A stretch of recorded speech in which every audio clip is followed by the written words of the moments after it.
Hello guys, welcome to my channel. This side Lovey Shakkewar. आज मैंने अपने इस वीडियो में कवर किया है न्यूक्लियस के बारे में। न्यूक्लियस और उसके पूरे कंपोनेंट्स मैंने इस वीडियो में कवर किए हैं, तो आप वीडियो को लास्ट तक देखिएगा। And don't forget to like, share and subscribe my channel. And bell icon को भी प्रेस करना बिल्कुल मत भूलिएगा, ताकि मेरी वीडियोज़ की नोटिफिकेशंस आपको सबसे पहले मिलती रहे। तो टाइम ना वेस्ट करते हुए हम चलिए वीडियो स्टार्ट करते हैं।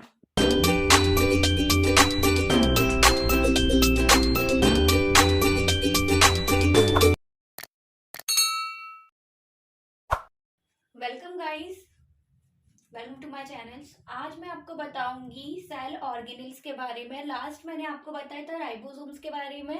ठीक है, आज मैं आपको बताती हूँ जो सेल में प्रेजेंट ऑर्गेनेल्स होते हैं उसमें से न्यूक्लियस के बारे में। तो न्यूक्लियस सेल के अंदर प्रेजेंट सबसे इम्पॉर्टेंट सेल ऑर्गेनेल्स होता है। ठीक है, तो मैं आज इसके बारे में आपको इसमें पूरा बताऊंगी। तो जो न्यूक्लियस होता है सेल के अंदर, सबसे पहले वो बिल्कुल सेंट्रली लोकेटेड होता है। मतलब अगर कोई सेल है तो सेल में बिल्कुल सेंटर में क्या प्रेजेंट होगा, वो प्रेजेंट होगा न्यूक्लियस। सेल के सेंटर में ही होगा, कभी भी वो सेल के इधर उधर नहीं होगा, सेंटर में ही प्रेजेंट होगा न्यूक्लियस। ये सबसे लार्जेस्ट सेल ऑर्गेनेल्स होता है सेल का। ठीक है, जैसे और ऑर्गेनेल्स होते हैं, ईआर हो गया, गोल्गी कॉम्प्लेक्स, लाइसोसोम, या फिर और भी जो सेल ऑर्गेनेल्स होते हैं वो तो होते हैं, लेकिन सबसे लार्जेस्ट जो सेल ऑर्गेनेल्स होता है वो न्यूक्लियस ही होता है। जैसे कि आप यहाँ देखिए, हमने यहाँ पर एक सेल बनाई। ठीक है, सेल बनाई तो सेल के अंदर जो न्यूक्लियस होगा वो बिल्कुल सेंट्रली लोकेटेड होगा, बिल्कुल बीच में न्यूक्लियस होगा। ठीक है, तो ये और सबसे बड़ा सेल ऑर्गेनल्स होता है, लार्जेस्ट सेल ऑर्गेनल होगा ये। जैसे कि अदर भी और भी सेल ऑर्गेनल्स प्रेजेंट होते हैं, लेकिन ये बिल्कुल सेंटर में प्रेजेंट होता है न्यूक्लियस, और ये सबसे लार्जेस्ट सेल ऑर्गेनल्स होता है। ठीक है, जैसे मैंने आपको बताया था कि जैसे कि हमारी जो सेल होती हैं, जो भी एनिमल सेल होती है या प्लांट सेल होती है, तो उनके ऊपर प्रेजेंट होती है सेल मेम्ब्रेन, जिसको प्लाज्मा मेम्ब्रेन भी बोला जाता है। वो बाय लेयर होती है, मतलब कि डबल मेम्ब्रेन से मिलकर बनी हुई होती है। ठीक है, उसे हम सेल मेम्ब्रेन बोलते हैं। इसी तरीके से हमारा जो न्यूक्लियस होता है उसके पास भी दो मेम्ब्रेन्स होती हैं, जिसे हम न्यूक्लियर मेम्ब्रेन या न्यूक्लियर एनवलप कहते हैं। ठीक है, सेल के बाहर वाली मेम्ब्रेन को हम प्लाज्मा मेम्ब्रेन या सेल मेम्ब्रेन बोलते हैं, और जो न्यूक्लियस के ऊपर जो मेम्ब्रेन या एनवलप होता है उसे हम न्यूक्लियर एनवलप कहते हैं। ठीक है, सेल के बिल्कुल सेंट्रली लोकेटेड होता है ये। ठीक है, और जो मैमिलियन सेल्स होती हैं उनमें जो न्यूक्लियस का एवरेज डायमीटर होता है वो 6 माइक्रोमीटर तक हो सकता है। ठीक है, और क्या होता है, इधर कोई ऐसी कुछ सेल्स होती हैं, ह्यूमन सेल्स या ऐसी कोई सेल्स होती है जिसमें न्यूक्लियस वैसे तो सभी सेल्स में प्रेजेंट होता है, लेकिन कुछ कुछ ऐसी सेल्स होती है जिसमें न्यूक्लियस एब्सेंट होता है, न्यूक्लियस देखने नहीं मिलता है। ठीक है, तो वो कौन सी सेल्स हो गई, वो हो जाती हैं human RBC cells. RBC cells मतलब रेड ब्लड सेल्स। ठीक है, इसमें ये क्या कहते हैं, न्यूक्लियस नहीं मिलता है, न्यूक्लियस एब्सेंट होता है। क्यों? क्योंकि ये सेल्स बहुत जल्दी डिवाइड होती है, और ये सेल डिवाइड होती है और जल्दी ही मर ही जाती है, इसीलिए तो इनके पास न्यूक्लियस प्रेजेंट नहीं होता है। ठीक है, और ऐसी भी सेल्स होती हैं कुछ जिनके पास एक से ज्यादा न्यूक्लियस प्रेजेंट होते हैं। मतलब कि एक न्यूक्लियस तो हो गई, उसके अलावा एक से ज्यादा न्यूक्लियस भी प्रेजेंट होंगे। ऐसी सेल्स को हम बोलते हैं ऑस्टियोक्लास्टिक सेल। क्या बोलेंगे उन सेल्स को? हम ऑस्टियोक्लास्टिक सेल बोलते हैं, जिनमें एक न्यूक्लियस से ज्यादा न्यूक्लियस प्रेजेंट होते हैं। ठीक है, और जो न्यूक्लियस था वो मतलब ड्राइव हुआ था लैटिन वर्ड से, जिसका नाम था कर्नल ऑफ अ नट। ठीक है, एक लैटिन वर्ड से ये न्यूक्लियस का नाम मतलब ड्राइव किया गया था। ठीक है, तो रॉबर्ट ब्राउन ने 1831 में न्यूक्लियस की डिस्कवरी की थी इन यूकैरियोटिक सेल्स में ही। क्यों न्यूक्लियस? क्योंकि यूकैरियोटिक सेल में ही देखने को मिलता है, क्योंकि उसका न्यूक्लियस वेल डिफाइंड होता है, उनके पास न्यूक्लियर मेम्ब्रेन होती है, इसीलिए इन्होंने यूकैरियोटिक सेल में ही न्यूक्लियस की डिस्कवरी की थी। और जो न्यूक्लियस होता है, इन्होंने ये भी देखा कि न्यूक्लियस के ऊपर डबल मेम्ब्रेन लेयर होती है, डबल मेम्ब्रेन एनवलप होता है, जिसको हम बोलते हैं न्यूक्लियर एनवलप। ठीक है, यहाँ पर मैंने आपको न्यूक्लियस का डायग्राम शो किया है। देखिए मैंने आपको न्यूक्लियस का डायग्राम शो किया है कि न्यूक्लियस का डायग्राम कैसा होता है। जैसे कि मैंने आपको बताया था कि ऐसे ये सेल है, ठीक है, ये सेल है। सेल के बिल्कुल सेंट्रली क्या प्रेजेंट होता है, यहाँ न्यूक्लियस, ठीक है, न्यूक्लियस प्रेजेंट होता है, ठीक है। तो हम ये न्यूक्लियस का डायग्राम मैंने आपको यहाँ पूरा एक्सप्लेन किया है, ठीक है।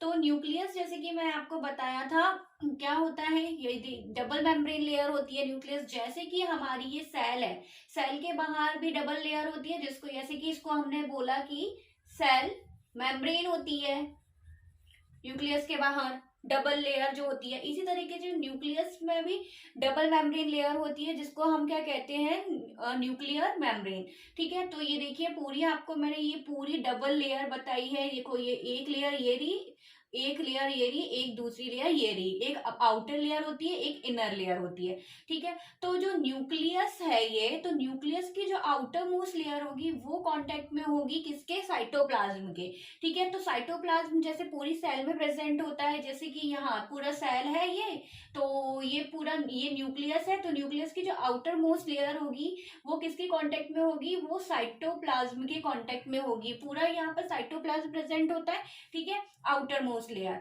और इनर मोस्ट लेयर होगी ये डबल मेम्ब्रेन जो लेयर, उसकी इनर मोस्ट जो अंदर वाली लेयर होगी वो किसके कांटेक्ट में होगी, जैसे कि सेल में प्रेजेंट होता है साइटोप्लाज्म, एक फ्लूइड प्रेजेंट होता है, इसी तरीके से न्यूक्लियस के अंदर भी एक फ्लूइड प्रेजेंट होता है, जिसे हम क्या कहते हैं, न्यूक्लियर फ्लूइड, ठीक है। तो जो इनर मोस्ट इसकी जो मेम्ब्रेन है, न्यूक्लियर मेम्ब्रेन की इनर मोस्ट जो मेम्ब्रेन है वो कांटेक्ट में होगी न्यूक्लियोप्लाज्म फ्लूइड के, ठीक है। और इसी तरीके से ये यहाँ पर ना पूरी मेम्ब्रेन जो न्यूक्लियस की मेम्ब्रेन है डबल मेम्ब्रेन, उसमें प्रेजेंट होते हैं इस तरीके से। देखिए आप पोर्स दिख रहे हैं, ये देखिए गैप, ये गैप, ये गैप। तो इनको गैप गैप जो दिख रहे हैं इन्हीं को हम बोलते हैं न्यूक्लियर पोर्स। न्यूक्लियस मेम्ब्रेन में जो छोटे छोटे पोर्स प्रेजेंट होते हैं वो इसीलिए प्रेजेंट होते हैं, उनको न्यूक्लियर पोर्स कहते हैं, इसलिए प्रेजेंट होते हैं ताकि न्यूक्लियस में जो भी मॉलिक्यूल्स हैं वो सेल से, अगर न्यूक्लियस से साइटोप्लाज्म में इजीली इन पोर के थ्रू आ सके। और साइटोप्लाज्म से कोई मॉलिक्यूल्स अगर न्यूक्लियस में जाना चाहते हैं तो इन पोर्स के थ्रू वो चले जाए, थ्रू आ पैसिव ट्रांसपोर्ट, ठीक है। तो इस तरीके से ये न्यूक्लियर पोर प्रेजेंट होते हैं, ठीक है, ये पूरी मेम्ब्रेन पर। और फिर यहाँ पर मैंने आपको ये दिखाया है ये रेड कलर से पूरा, ये होता है न्यूक्लियस के अंदर सबसे बड़ा न्यूक्लियस का कंपोनेंट, जिसको हम बोलते हैं न्यूक्लियोलस, ठीक है। ये न्यूक्लियोलस क्या होता है, न्यूक्लियोलस एक ये राइबोसोम्स बनाने की फैक्ट्री होती है। न्यूक्लियोलस से क्या है, सारे राइबोसोम्स बनते हैं, ठीक है। और इस तरीके से इन पोर्स के थ्रू, पोर्स से बाहर निकल के साइटोप्लाज्म में आ जाते हैं, ठीक है। तो ये हमारा राइबोसोम्स बनाते हैं। यहाँ मैंने आपको बताया, मैंने आपको बोला था पूरे में एक फ्लूइड प्रेजेंट होता है जिससे हम क्या बोलते हैं, न्यूक्लियोप्लाज्म। तो ये पूरा फ्लूइड यहाँ पूरे न्यूक्लियस में प्रेजेंट होगा, उसे न्यूक्लियोप्लाज्म कहते हैं, ठीक है। ये डबल मेम्ब्रेन लेयर होती है, उसे न्यूक्लियर एनवलप या न्यूक्लियस मेम्ब्रेन बोलते हैं, ठीक है। और ये सारे मैंने आपको बोला कि ये पोर्स प्रेजेंट होते हैं, तो ये न्यूक्लियर पोर्स प्रेजेंट होते हैं। और ये आप देखिए ये पूरा थ्रेड लाइक पूरे न्यूक्लियस में प्रेजेंट है, उसे हम क्या बोलते हैं, क्रोमेटिन फाइबर्स, ठीक है। तो ये बाद में कंडेंस होके क्रोमोसोम बना लेते हैं, और क्रोमेटिन फाइबर्स होते हैं ये पूरे सेल में इस तरीके से पूरा फैला हुआ होता है। और ये हम ना स्टोर किए हुए होता है जेनेटिक इंफॉर्मेशन, ठीक है। और इसमें ना डीएनए प्रेजेंट होता है, मतलब कि ये क्रोमेटिन फाइबर या क्रोमोसोम्स क्या है, क्रोमोसोम में प्रेजेंट होता है डीएनए। तो ये हमारा जेनेटिक मटेरियल डीएनए प्रेजेंट इसमें होता है, ठीक है। तो मैंने आपको ये पूरा न्यूक्लियस के बारे में बताया, उसका डायग्राम मैंने आपको शो किया है। अब मैं आपको वन बाय वन जो न्यूक्लियस के कंपोनेंट्स है उनके बारे में बताती चलूं। आपको बता रही हूँ कंपोनेंट्स ऑफ अ न्यूक्लियस, ठीक है। तो न्यूक्लियस के अंदर कौन कौन से कंपोनेंट्स प्रेजेंट होते हैं, तो मेनली जो न्यूक्लियस के अंदर ना 3 मेन कंपोनेंट्स प्रेजेंट होते हैं। फर्स्ट हमारा होता है न्यूक्लियोलस, ठीक है। न्यूक्लियोलस जैसे कि मैं आपको यहाँ बताती हूँ, अभी आपको वैसे भी मैंने आपको शो किया था अभी, जैसे कि ये न्यूक्लियस है पूरा, ठीक है। तो यहाँ पर जो सबसे बड़ा कंपोनेंट था न्यूक्लियस का वही होता है न्यूक्लियोलस। क्या होता है? न्यूक्लियोलस। न्यूक्लियोलस जो राइबोसोम्स प्रोड्यूस करता है। ओके, तो ये न्यूक्लियस के अंदर होता है, ये एक कंपोनेंट हो गया। सेकंड कंपोनेंट होता है क्रोमेटिन्स। ठीक है, तो न्यूक्लियस के अंदर जो आपको मैंने इस तरीके से पूरा थ्रेड लाइन स्ट्रक्चर बताया था, पूरी न्यूक्लियस के अंदर फैला हुआ होता है, वो होता है क्रोमेटिन। क्या होता है? क्रोमेटिन। वो होता है क्रोमेटिन। ठीक है, और ये थर्ड जो कंपोनेंट होता है न्यूक्लियस में वो होता है nuclear matrix, nucleoplasm and nuclear envelope. Nucleoplasm आपको पहले ही बता चुकी हूँ, जैसे कि साइटोप्लाज्म होता है सेल के अंदर, इसी तरीके से न्यूक्लियस के अंदर एक फ्लूइड प्रेजेंट होता है, उसे न्यूक्लियोप्लाज्म कहते हैं, पूरा फ्लूइड होता है।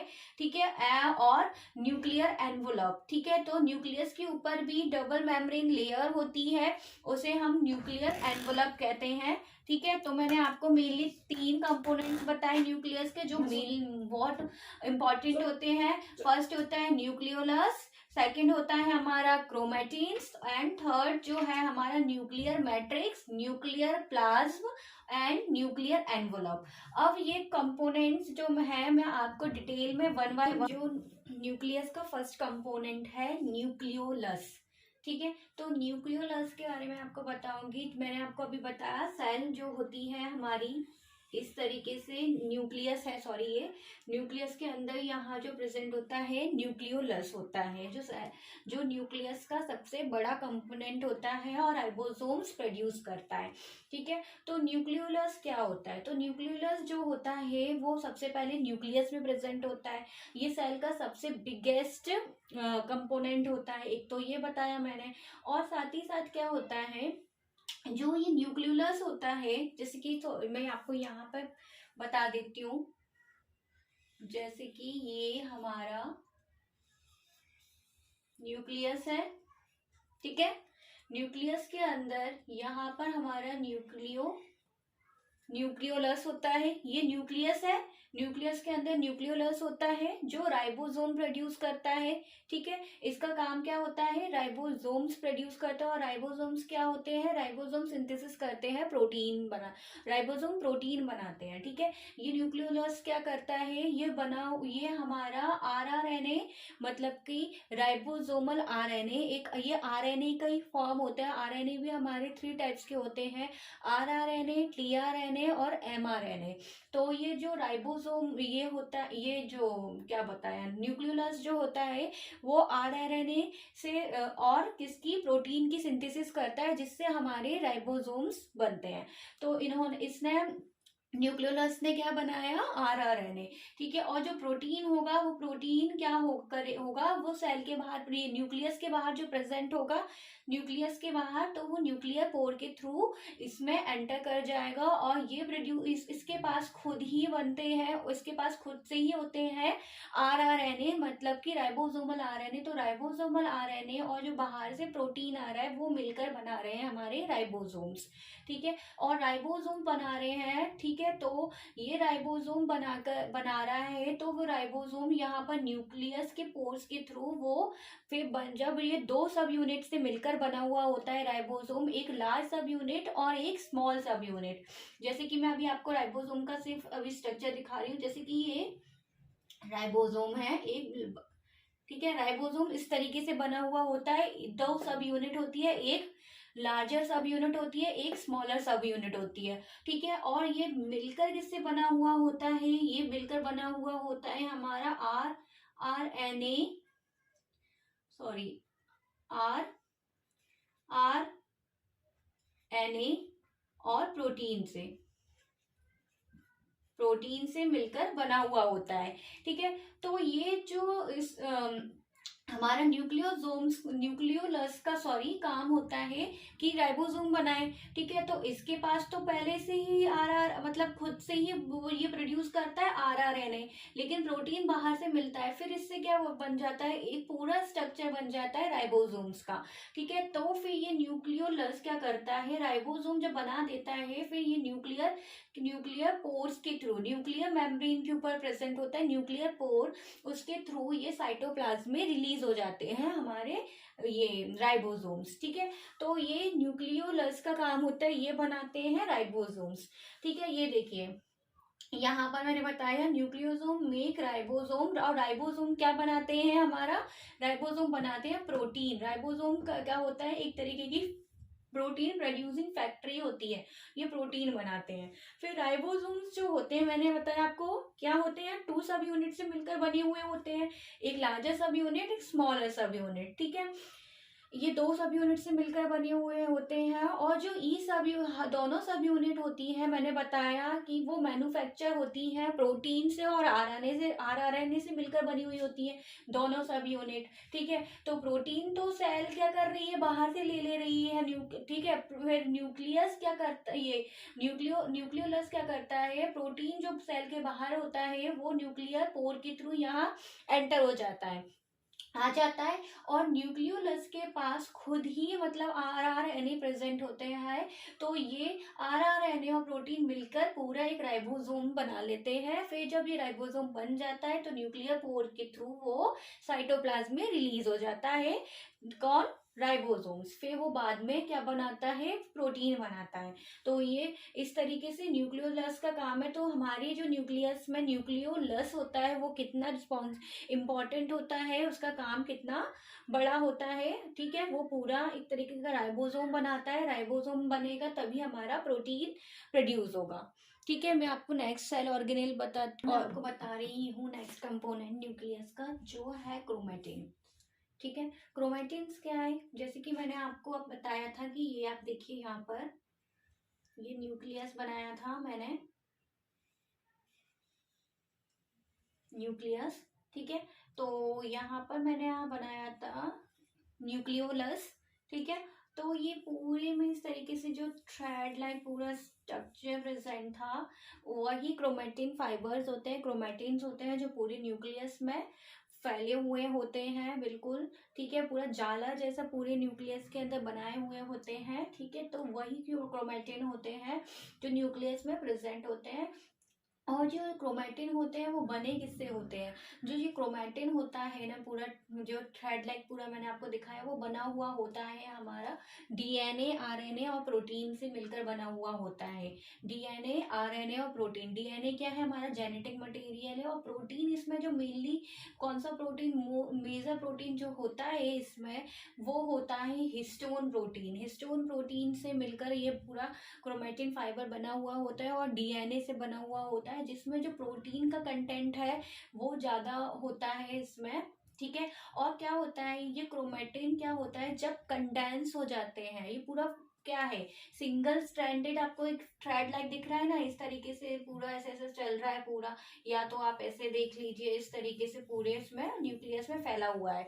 ठीक है, तो ये क्या है, पूरा एक सिंगल पूरा थ्रेड टाइप का आपको दिख रहा है पूरा, लेकिन जी इसी को हम क्रोमेटिन बोलते हैं। बट जब ये कंडेंस होता है, जब ये कंडेंस होता है तो क्या करता है, तो ये पूरा कंडेंस हो जाता है, तो ये जो पूरा थ्रेड है वो कंडेंस होके पूरा एक मतलब बना लेता है, और कंडेंस होके क्रोमोसोम इस तरीके से स्ट्रक्चर बना फॉर्म कर लेता है, क्रोमोसोमल स्ट्रक्चर फॉर्म कर लेता है, इससे क्रोमोसोम बन जाता है। ठीक है, तो ये जो सबसे मतलब क्रोमोसोम माइक्रोस्कोप में सबसे इजीली विजिबल कंपोनेंट होता है, इसको हम इजीली माइक्रोस्कोप में क्रोमोसोम्स को देख सकते हैं। ठीक है, तो क्रोमेटिन से ही क्रोमोसोम बनते हैं, जब क्रोमेटिन कंडेंस हो जाते हैं तब, और जब क्रोमेटिन जब सेल डिवाइड नहीं हो रही है, सेल डिवाइड नहीं हो रही है तब ये क्रोमेटिन स्टेज में है।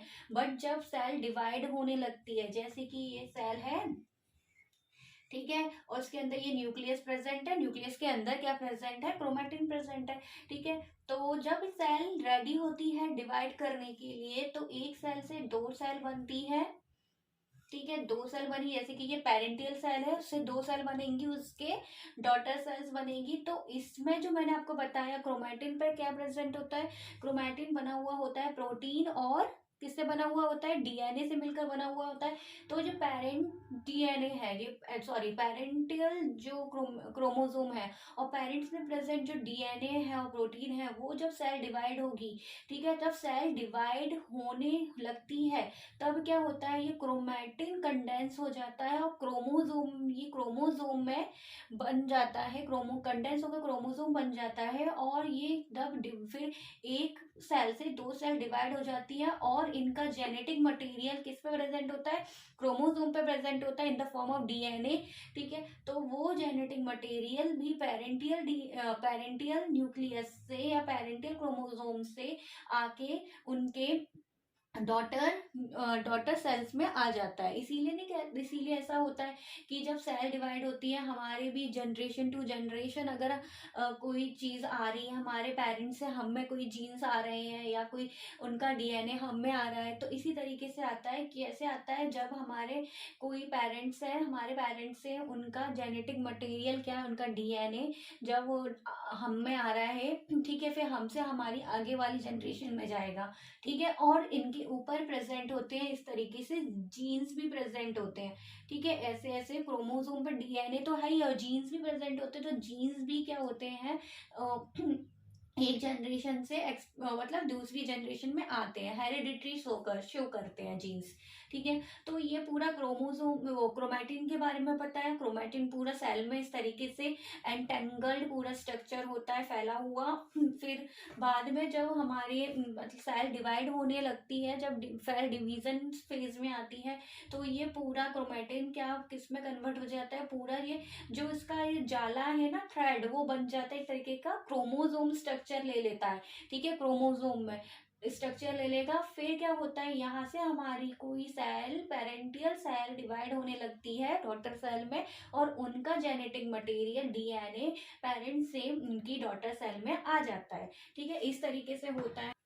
अब जो नेक्स्ट न्यूक्लियस का कंपोनेंट है वो है न्यूक्लियोप्लाज्म और न्यूक्लियर एनवलप। ठीक है, तो मैं आपको सबसे पहले न्यूक्लियोप्लाज्म के बारे में बताती हूँ। तो न्यूक्लियोप्लाज्म क्या होता है, न्यूक्लियोप्लाज्म एक तरीके का फ्लूइड होता है जो पूरी न्यूक्लियस में भरा हुआ होता है। जैसे कि सेल होती है, सेल के अंदर साइटोप्लाज्म प्रेजेंट होता है जिसमें सेल के और ऑर्गेनेल्स प्रेजेंट होते हैं। इसी तरीके से सेल के अंदर जो न्यूक्लियस होता है, उस न्यूक्लियस के अंदर भी एक फ्लूइड प्रेजेंट होता है जिसमें न्यूक्लियस के कंपोनेंट्स होते हैं। न्यूक्लियस के कंपोनेंट जैसे कि क्रोमोसोम हो गया, क्रोमेटिन फाइबर्स हो गए और न्यूक्लियर बॉडी हो गई। ठीक है, जो न्यूक्लियस के अंदर कंपोनेंट होते हैं। ठीक है, उस फ्लूइड को बोला जाता है, न्यूक्लियोप्लाज्म। ठीक है, जैसे कि यहाँ आप देखिए, ये मैंने आप बना दिया एक न्यूक्लियस। ठीक है, न्यूक्लियस बनाया। ठीक है, तो न्यूक्लियस के अंदर, ठीक है, नहीं हाँ, न्यूक्लियस बनाया। न्यूक्लियस के अंदर इस तरीके से पूरी न्यूक्लियस में फ्लूइड प्रेजेंट होता है, पूरी न्यूक्लियस में। ठीक है, और ये पूरा फ्लूइड पूरी न्यूक्लियस में फैला हुआ होता है। और इस न्यूक्लियस के अंदर न्यूक्लियस के और भी ऑर्गेनेल्स होते हैं, जैसे कि यहाँ मान लो, यहाँ हो गया हमारा, ये हो गया हमारा न्यूक्लियोलस। ठीक है, और यहाँ पूरे इस तरीके से एंटेंगल्ड पूरा स्ट्रक्चर प्रेजेंट है, क्रोमेटिन फाइबर्स। ठीक है, या क्रोमोसोम बाद में ये कंडेंस होके बन जाते हैं। ठीक है, तो ये पूरा फ्लूइड पूरे न्यूक्लियस में प्रेजेंट होता है, उसी को न्यूक्लियोप्लाज्म बोलते हैं। ठीक है, जिसमें न्यूक्लियस के सारे कंपोनेंट्स होते हैं। ठीक है, अब मैं आपको बताती हूँ न्यूक्लियर एनवलप क्या होता है। न्यूक्लियर एनवलप वो होता है जैसे न्यूक्लियस के ऊपर प्रेजेंट होता है। आप यहाँ ये डायग्राम देखिए, ये न्यूक्लियस का डायग्राम मैंने आपको यहाँ पर दिखाया है। तो न्यूक्लियस के ऊपर एक डबल मेम्ब्रेन लेयर होती है। ये देखिए आप, एक लेयर ये रही, दूसरी लेयर इसकी ये है, डबल लेयर होती है। एक आउटर मोस्ट होती है, एक इनर मोस्ट होती है। जो आउटर मोस्ट होती है, बाहर की लेयर, वो कांटेक्ट में होती है साइटोप्लाज्म के। न्यूक्लियस के बाहर क्या है, साइटोप्लाज्म है ना, तो न्यूक्लियस की बाहर की जो लेयर होगी वो साइटोप्लाज्म के कांटेक्ट में होगी। ठीक है, तो ये पहली लेयर हो गई। दूसरी लेयर क्या होती है, जो इनर मोस्ट लेयर है, अंदर की जो लेयर है, वो किसके कांटेक्ट में होती है, वो न्यूक्लियोप्लाज्म के कांटेक्ट में होती है, न्यूक्लियोप्लाज्म के कांटेक्ट में है, ठीक है। तो ये पूरी न्यूक्लियस के ऊपर डबल मेम्ब्रेन लेयर होती है, जिसमें बीच बीच में यहाँ पर पोर्स प्रेजेंट होते हैं, गैप टाइप के पोर्स, ठीक है, मतलब कि पोर्स छेद टाइप के होते हैं। तो वो इसलिए होते हैं इस मेम्ब्रेन के ऊपर, ताकि न्यूक्लियस के कुछ मॉलिक्यूल्स न्यूक्लियर पोर के थ्रू साइटोप्लाज्म में रिलीज हो जाए, ठीक है, और साइटोप्लाज्म के कुछ मॉलिक्यूल्स इस पोर्स के थ्रू यहाँ पर न्यूक्लियस में एंटर हो जाए। इसीलिए सेमी परमेबल भी होती है इसकी ये डबल मेम्ब्रेन लेयर, ठीक है। पर ये न्यूक्लियस के ऊपर ये मेम्ब्रेन क्यों है? ये मेम्ब्रेन इसीलिए है ताकि न्यूक्लियस के अंदर के जितने भी कंपोनेंट्स हैं, जैसे कि न्यूक्लियोलस हो गया, क्रोमेटिन हो गया, या और भी जो कंपोनेंट्स हैं, ठीक है, वो इस मेम्ब्रेन के थ्रू इस न्यूक्लियस के अंदर ही रहे, ठीक है। ये मेम्ब्रेन एज अ बैरियर काम करती है साइटोप्लाज्म के मटेरियल को। सेल के अंदर जो साइटोप्लाज्मिक मटेरियल है और साइटोप्लाज्म है, वो इस न्यूक्लियस के मटेरियल के साथ और न्यूक्लियोप्लाज्म के साथ मिक्सअप ना हो जाए, इसीलिए ये लेयर एनवलप वो क्या काम करती है, एक तरीके का बैरियर का काम करती है, ताकि ये न्यूक्लियस का मटेरियल साइटोप्लाज्म के मटेरियल से मिक्स ना हो जाए, ठीक है। तो ये होती है इसी तरीके से, जैसे कि पूरी हम जब सेल बनाते हैं तो सेल के ऊपर भी सेल मेम्ब्रेन होती है, जो डबल मेम्ब्रेन होती है, उसका काम भी यही सेम होता है कि वो भी सेमी परमेबल होती है, और सेम काम न्यूक्लियर एनवलप के बारे में मैंने आपको बताया, ठीक है। और सारे कंपोनेंट्स के बारे में मैंने आपको यहाँ पर डिस्कस किया है न्यूक्लियस के, ठीक है। यदि आपको मेरा वीडियो इन्फॉर्मेटिव लगता है तो मेरे चैनल को लाइक शेयर एंड सब्सक्राइब करना मत भूलिए, और मिलती हूँ आपको अपने नेक्स्ट वीडियो में। Thank you for watching.